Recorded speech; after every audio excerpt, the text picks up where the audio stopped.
Have you ever felt invisible? Even in your own family? That's exactly how I spent most of my life. You'd think I'd get used to it.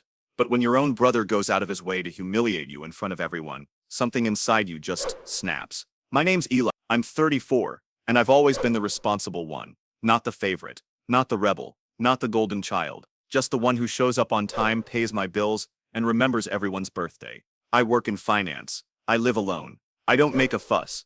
My family, well, they're loud, tight-knit in a performative way, pretending everything's fine while sweeping the real problems under the rug. Me, I've always been that guy. Present, but never fully embraced. The kind of guy you invite to weddings, but never ask to be in the photos. Growing up, Mason was the star, charismatic, reckless, always getting himself into trouble, but somehow, he always landed on his feet. He had this smug charm my parents adored. Even when he dropped out of college, blew through 2 jobs, and moved back home at 28, they defended him like he was the second coming of Einstein. Then there was me, the one who paid his own way through school, kept the same job for over a decade, and helped cover part of their mortgage when dad's hours were cut. But none of that ever seemed to matter. Not enough to earn me a seat at the metaphorical head of the table. Still, I never let it get to me. Or at least that's what I told myself. I kept my head down, sent the checks, replied to the texts, showed up for the holidays, and smiled through the small jabs disguised as jokes. You're so serious, Eli. Loosen up, man. It's just a party. We figured you'd be busy. You're always working. I took it all in stride, hoping one day I'd finally be seen as part of the family, not just the one funding it from the background. But then, that illusion shattered last fall. Mason had just gotten engaged to a woman named Brooke, and my mom had already dubbed her an absolute angel. They decided to throw a big celebratory dinner at this swanky rooftop restaurant downtown. The kind of place they couldn't usually afford. In hindsight, that should have tipped me off. A few weeks before the event, my mom called me. Eli, sweetheart, she said in that syrupy tone she uses when she wants something. We'd love it if you could make it to Mason and Brooke's engagement dinner. It's going to be such a special night. Of course, I said, not thinking twice. Just send me the details.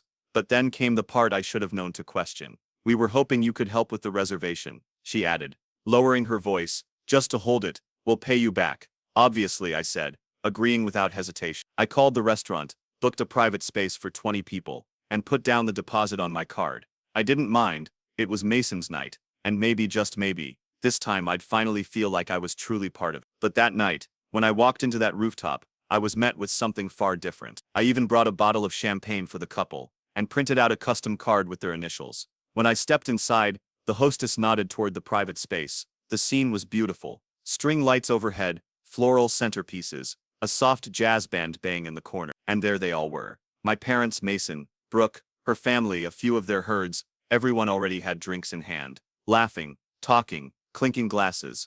I smiled and walked over, expecting at least a nod of recognition. Instead, Mason turned to me with that familiar smug grin. Oh hey, he said, barely glancing at the champagne in my hand. Glad you made it. Then he pointed toward a fold-out chair off to the side, next to a trash bin. No less, he said. Sorry, this table's for family only, but there's a spot for you right over there. I blinked, certain he was joking, but then I looked at my mom. She gave me that tight-lipped smile she always uses when she doesn't want to get involved. Dad chuckled awkwardly and raised his glass. Brooke didn't even look up, and then as if on cue, a few people laughed. I stood there for a second too long, unsure of what to do. I wanted to say something, anything, but my throat closed up. My ears burned hot. I felt like I was 13 again, left out of a group photo at a cousin's wedding. I didn't fit the aesthetic. I walked to the chair, set the bottle of champagne beside me on the floor, and sat down alone. I didn't even bother taking off my coat. The waiter came by, asking if I was with the party. I nodded silently. He didn't ask any more questions, just handed me a glass of water, and moved on. I sat there, alone for almost 2 hours. They laughed, toasted, opened gifts. I watched Mason give a long speech about how lucky he was to be surrounded by his closest people. I watched my mom tear up when Brooke called her the best future mother-in-law a girl could ask for. No one even asked if I wanted to order, and not once did anyone look in my direction. And for the best 30 minutes, no one had looked at me. Not once. And then the check came. I watched the waiter walk toward their table with the leather folder in his hand. He paused, looked around, then glanced at the credit card on file. Eli's got it, Mason said casually. The waiter looked at me, and I smiled. A calm, slow, measured smile. My voice was steady as I said, "Not my table." I paused for a moment, letting it sink in. I was told this was for family only. The room went dead silent.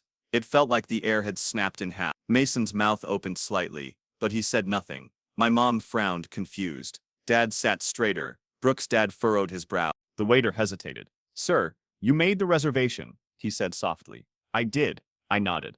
And I paid the deposit, but I'm not with them. I'm over here at the side table. I stood slowly, picked up my coat, and nodded toward the trash can. You can take care of the rest. There was a pause. For a second, nobody moved. The waiter stood awkwardly between the tables, holding the bill like it was radioactive. Mason looked like someone had slapped him with a fish. Mom's eyes narrowed, flickering between me and the check, trying to figure out how this got away from her so fast.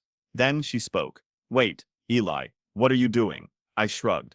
Following the seating chart, I looked at Mason and added, Mom said this table was for family only. I assumed that meant I wasn't included. I looked back at the waiter. I didn't eat. I didn't drink. I wasn't welcome. So, I won't be paying. A silence followed, so thick you could almost hear the thud of jaws hitting the floor. Mason stood up, trying to puff himself up, but it only made him look ridiculous. Don't be ridiculous, he snapped. It's a joke, man. Lighten up. You always take things too personally. The room had gone quiet. Even the jazz band seemed to wind down to an awkward hum. All eyes were on me, and for the first time in years, I wasn't shrinking beneath them. Yeah, I said slowly. That's the problem. You think everything's a joke as long as it's at someone else's expense. Brooke looked confused, like she was just now realizing something real was happening. Her father, a stiff man in a blazer who'd barely said a word all night, gave Mason a sharp look. You invited this man to your engagement dinner and sat him next to the trash can? He asked incredulous. Mason scoffed and looked to my mom for backup. She straightened in her seat and smiled tightly. Let's not blow this out of proportion. Eli's just being dramatic. He's always been sensitive. I almost lasoused. That was her go-to line. He's just sensitive. He's just overreacting. Any excuse to avoid admitting that something cruel had happened, and that they let it happen. The waiter cleared his throat. I'm sorry to interrupt again, but the restaurant needs to process the bill before we close the tab on the private space. If the card on file won't be used, I'll need an alternate. Silence. I turned and started walking toward the elevator. That's when my dad finally spoke. Eli, come on. You've already paid off you. You might as well finish it. I stopped dead in my track. That sentence. You might as well finish it. It hit me harder than anything else. I turned back to face him. You're right, Dad. I did pay the deposit. I called 3 restaurants to find one with a rooftop view like Mason wanted. I picked the date around his football schedule. I ordered custom floral arrangements because Mom said fake flowers would look cheap in the photos. I paid the $500 non-refundable deposit without blinking, and I showed up on time alone, in a suit to support my brother. I took a step closer, lowering my voice but making Mason they could hear every word. And what did I get in return? A folding chair next to a garbage bin, and a sorry family only. I turned to Mason. So now you get to figure it out. You and your real family. Mason's face was flushed now, the color creeping up his neck. He stood up, trying to puff himself up, but it just made him look even more ridiculous. You're making a scene. No, I said, my voice steady. I'm drawing a line. And with that, I walked away. I didn't bother with the elevator. I took the stairs, every step pounding with adrenaline and disbelief that I'd actually done it. Outside, the night air hit me like a slap, sharp and bracing. I loosened my tie and kept walking. I didn't know where I was going, but I knew one thing for sure. I wasn't going back. I thought maybe that would be the end of it. A bold exit. A few awkward apologies later, maybe even a half-hearted attempt to brush it under the rug. But I didn't realize just how deep the consequences of that night would go. Later that night, long after I'd gotten home, still in my suit, still holding that unopened bottle of champagne, like a ghost limb, my phone lit up. First, a text from Mason. Dude, seriously, you couldn't have just paid the check and talked to me after. Then another from my mom. You embarrassed us in front of Brooke's entire family. Was that your goal? Revenge? And then a call from an unknown number. It was Brooke. Hi, she said, her voice quieter than I'd ever heard it. I know we don't really talk, but can I ask you something? Sure, I said cautiously. Did you really pay for everything, the deposit, the flowers, all of it? I paused. Yeah. There was a silence on the other end. Then she said, they told my dad you offered to pay for everything, that it was your idea.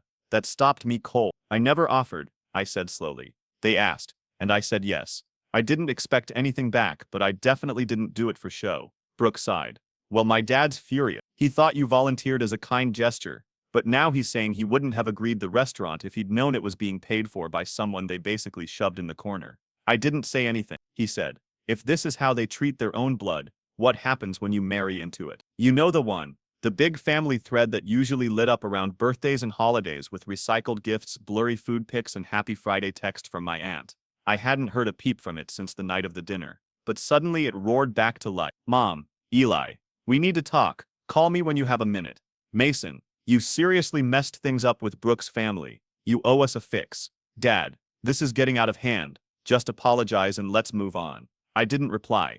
It wasn't just about the chair. It wasn't even about the bill. It was about everything that had come before. Years of being treated like the emergency contact, the designated driver, the backup wallet. And now that I'd finally said no, they didn't know what to do with me. What made it worse, or maybe better, depending on how you look at it, was that Vok's father apparently wasn't the type to take humiliation lightly. From what I gathered through a mutual friend of Mason's, a guy named Trent, who'd always been more decent to me than the rest of them, Miss Whitaker had a meltdown the warm after the dinner. He'd paid for Brooke's private schooling, helped her start her marketing firm, and had gone out of his way to plan a smooth, elegant engagement season. But when he found out how the groom's side had lied about who paid for the venue, treated their own family member like trash, and stuck him with half the drinks tab after I refused to pay the rest, he said something at brunch the next day like, if this is how they treat their own blood, what happens when you marry into it? Out. The ripple effects hit Mason like a freight train. Suddenly wedding planning was on pause. Brooke had gone back to her condo for a mental reset, and the Pinterest boards vanished.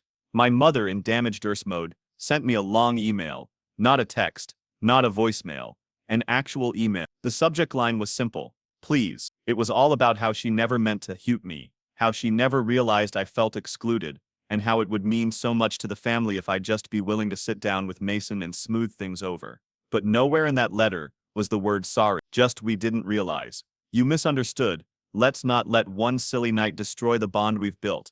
I stared at that last line for a while. What bond? I asked myself. The bond where I drove 3 hours on Christmas Eve to bring gifts because Mom said Mason wasn't in the right headspace to shop for anyone. Or maybe the bond where I canceled my trip to Spain 2 years ago because Dad needed surgery and they didn't have the money for a home nurse. Or the bond where I co-signed the loan on their second car without even being asked twice.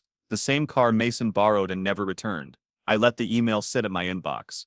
I didn't reply. 2 days later, my Aunt Karen, Mom's sister, called me. That surprised me. She wasn't exactly warm and fuzzy. She was sharp, a no-nonsense businesswoman who ran her own interior design firm and always had this air of barely concealed judgment. I hadn't spoken to her in over a year. I'm not calling to scold you, she said quickly. I just want to say good for you. About time someone shook the tree. That caught me off guard. She sighed, a deep breath that sounded like she was letting go of a lot. Look, I know how your parents always brushing things under the rug, pretending everything's perfect, but they've leaned on you too much for too long. And Mason, he's always gotten away with treating you like some kind of side character. I appreciated that. I really did, but I had to ask. But why now? Because now the Whitakers are involved, she said dryly. And your mom's panicking. She called me yesterday and asked if I'd be willing to talk some sense into you. I raised an eyebrow. And what did you say? I told her you didn't need sense, she said bluntly. You needed space. And maybe it's time they learned how to function without using you as scaffolding. That was the first time I felt like someone in my family actually saw me. Not as a checkbook, not as a punching bag, just as a person. Later that night, I got another text, this time from Mason. Mason, bro, Brooke's dad just canceled the deposit on the wedding venue, said we're not aligned in values, fix this now. Can you help me? No, I replied calmly. I'm sorry, Mason, just fix this. And that's when I realized he still didn't get it. He still thought I was a tool in his toolbox, a pressure valve, a wallet with a heartbeat. So I decided to fix something, but not the way he meant. That night I logged into the shared account I'd set up a year ago. The one Mason had used temporarily while he was unemployed. The one he never got around to closing but had his gym membership and Spotify linked. I quietly moved the remaining funds into a new private savings account I'd started. Not much, just a couple thousand, but it was mine. Funds I'd left untouched out of some vague sense of brotherly loyalty. Then I called the bank and closed the joint line entirely. The next morning, Mason called me 4 times in a row. When I finally picked up, his voice was frantic. What did you do? I didn't say anything, I replied. Bro, I have a date with Brooke tonight. I was going to take her to that place she likes, but my cards bounced. It says the account doesn't exist. I know, I said. I closed it. You what? He stammered. I can, I said calmly. And I did. You told me I wasn't family. Remember? You don't get to use my money if I'm not even allowed at the table. He stammered for a second. then switched tactics. Come on, man. Don't do this. You're jealous. Admit it. You've always hated that I got the attention. Now you're just throwing a tantrum because Brooke's dad took my side. I laughed. Actually laughed. Oh. Mason, I said. You really think he's on your side? There was silence. Then I said, don't worry, man. You'll figure something out. Maybe ask Mom to open a line of credit in your name again. Or maybe Brooke's dad can teach you how to stand on your own. And I hung up. I don't know what Mason did after that. But a few hours later my phone buzzed again. This time, it wasn't from him. It was an email from Brooke. That subject line, I think we need to talk, felt like the precursor to something big, something I wasn't entirely sure I was ready for. But curiosity and a strange sense of closure pushed me to click it. The email was longer than I expected, polite, but personal, formal, yet laced with the tone of someone who was wayly unraveling. She started by saying she understood how awkward the dinner had been, and that she hadn't realized how I'd been treated until everything came crashing down. She admitted she hadn't paid attention, that she was so caught up in planning the perfect night she hadn't stopped to see the full picture, but that her father had been furious. Furious, not just because of the financial deception, but because of the principle of, he'd said, if they can publicly humiliate someone who financially and emotionally supported the entire night, then I need to seriously reconsider who I'm marrying into. Brooke didn't mince words. She said Mason had downplayed everything at first, calling it a minor misunderstanding. But once her dad showed her the screenshots of the restaurant invoice, the list started to crack. Mason had told her that I insisted on paying, that I didn't want to sit at the main table because I was introverted, that I left early because of a work emergency. But once I talked to the waiter myself, yes, I called the restaurant, the story fell apart completely.